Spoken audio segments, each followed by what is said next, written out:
Oke, recording. Bismillahirrahmanirrahim. Assalamualaikum warahmatullahi wabarakatuh.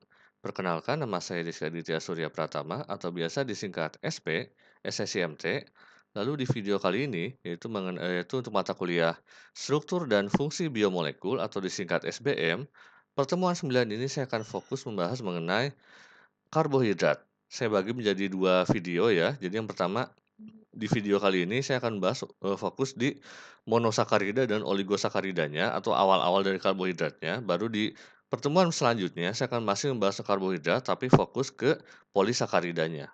Oke, jadi untuk pertemuan 9 ini saya akan fokus ke monosakarida dan oligosakarida. Kira-kira seperti itulah inti dari video kali ini.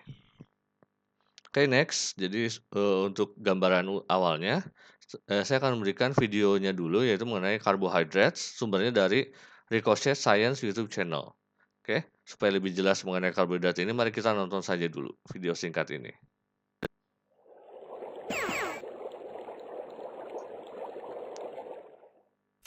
Carbohydrates are biomolecules that are composed of carbon, hydrogen, and oxygen atoms in the ratio of 1 to 2 to 1. We can represent the proportion of these elements within carbohydrate molecules with the formula CH2O.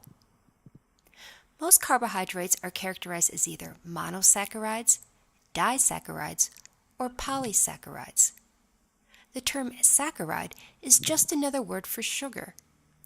The prefixes mono, di, and poly refer to the number of sugars in the molecule. Mono means one, so a monosaccharide is a carbohydrate made of 1 unit of sugar. The prefix di means two, so a disaccharide is a carbohydrate made of 2 units of sugar. And poly means many, so a polysaccharide is made of many sugar units bonded together. Let's talk about monosaccharides first. Monosaccharides are the building blocks, or monomers, of all carbohydrates. Common monosaccharides include glucose, fructose, and galactose. Glucose is by far the most abundant monosaccharide. It's water-soluble, easily transported through an organism, and is the energy source for cellular respiration and the production of ATP. Fructose is the primary monosaccharide found in fruits and plants, and galactose is the primary monosaccharide found in milk. All of these monosaccharides are 6 carbon sugars with the chemical formula C6H12O6. They can be depicted chemically as either straight chains or rings. Disaccharides are formed when monosaccharides are joined together through dehydration reactions, forming what are called glycosidic linkages. Common disaccharides include maltose, which is made up of 2 glucose molecules, sucrose, also known as table sugar, which is made up of glucose and fructose, and lactose, or milk sugar, which contains glucose and galactose. Polysaccharides are formed when glucose monomers link together to form long chains.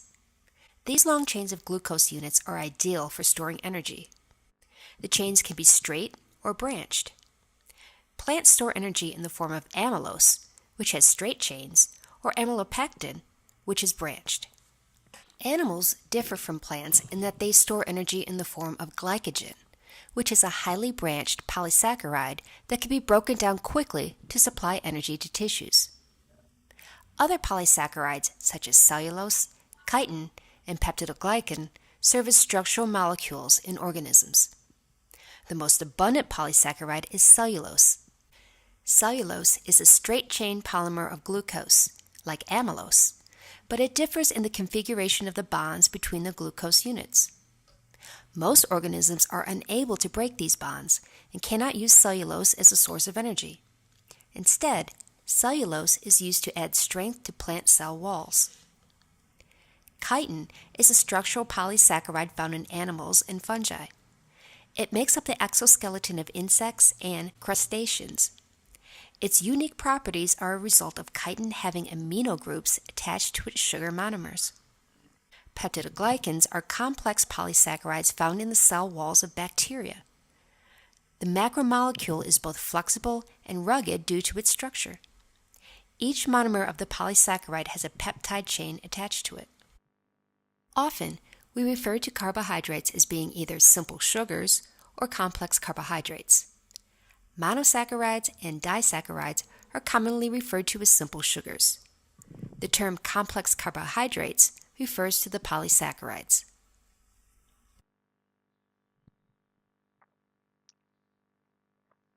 Oke, itu kira-kira videonya.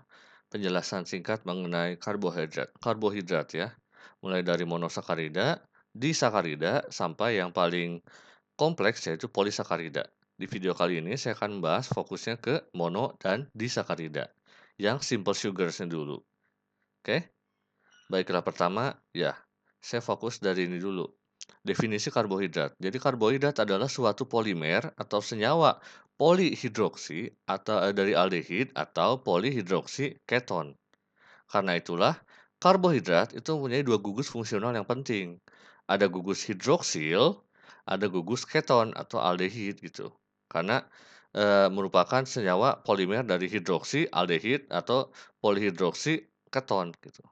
Oke, itu kira-kira pengertian mengenai karbohidrat itu. Dan juga gugus apa sih gugus fungsi yang pentingnya dalam karbohidrat ini? Kira-kira seperti itu. Next adalah fungsi karbohidrat untuk berbagai macam makhluk hidup, mulai dari sel hewan, sel tumbuhan, dan mikroorganisme ya. Jadi yang pertama yang paling utama, jadi untuk semua makhluk hidup, karbohidrat itu fungsinya adalah sebagai sumber energi utama.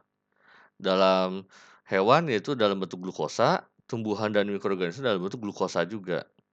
Lalu untuk mikroorganisme itu juga merupakan sumber karbon utama gitu, ya, untuk mikroorganisme. Lalu untuk tumbuhan dan mikroorganisme itu sebagai penyusun dinding sel dalam bentuk lignin, sedangkan untuk mikroorganisme dalam bentuk kitin.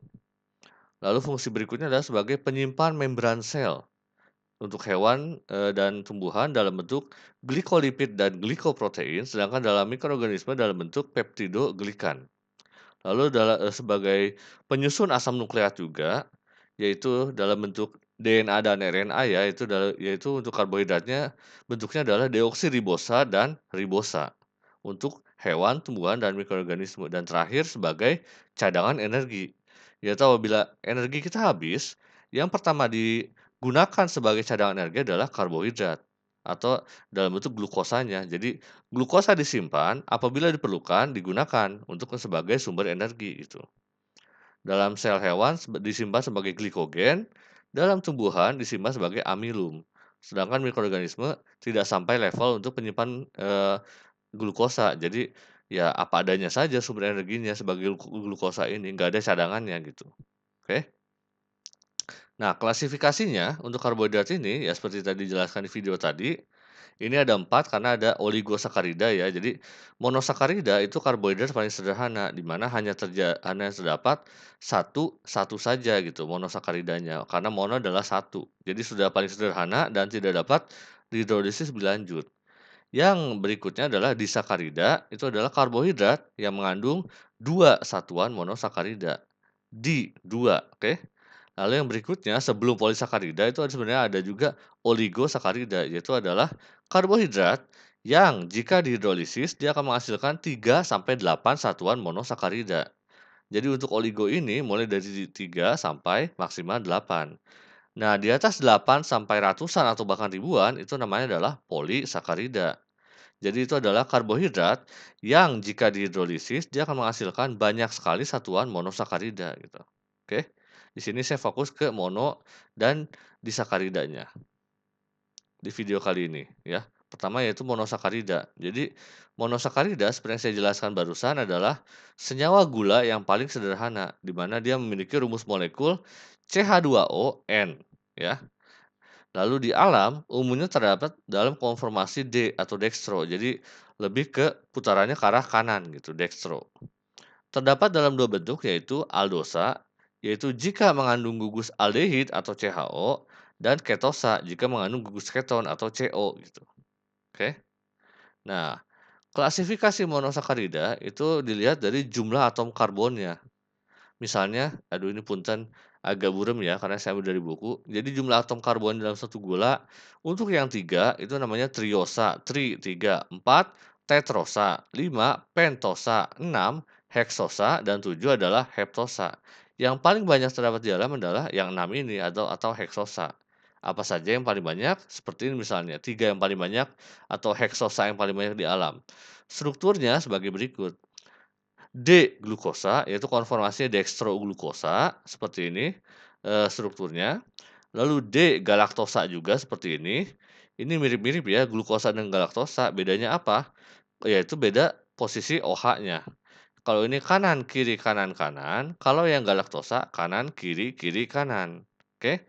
Bedanya dikit cuma di, atom C3 dan 4 ini, tapi dari perbedaan sedikit itu ya beda juga strukturnya, ya beda juga sifatnya juga. Jadi ini yang membentuk glukosa, ini yang membentuk galaktosa. Kalau fruktosa bedanya ada ketosanya, ada ketonnya yaitu CH2OH, CO, CH CHOH, lalu CHOH, CHOH, dan CH2OH. Jadi kalau ini masih masuk juga ke D-fruktosa karena konformasinya ke arah kanan. Lebih berat ke arah kanan dibanding ke arah kirinya ya, makanya D semua.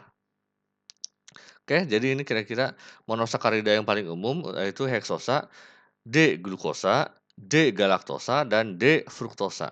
3 ini yang paling banyak didapat di alam, atau yang paling umum ditemui di alam ya.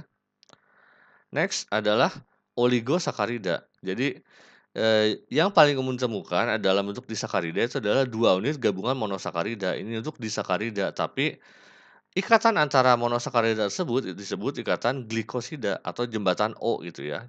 Yang bisa dilihat di video tadi, seperti apa sih jembatan O itu yang mengikat antara 2 monosakarida untuk disakarida atau antara monosakarida dalam oligo ataupun polisakarida.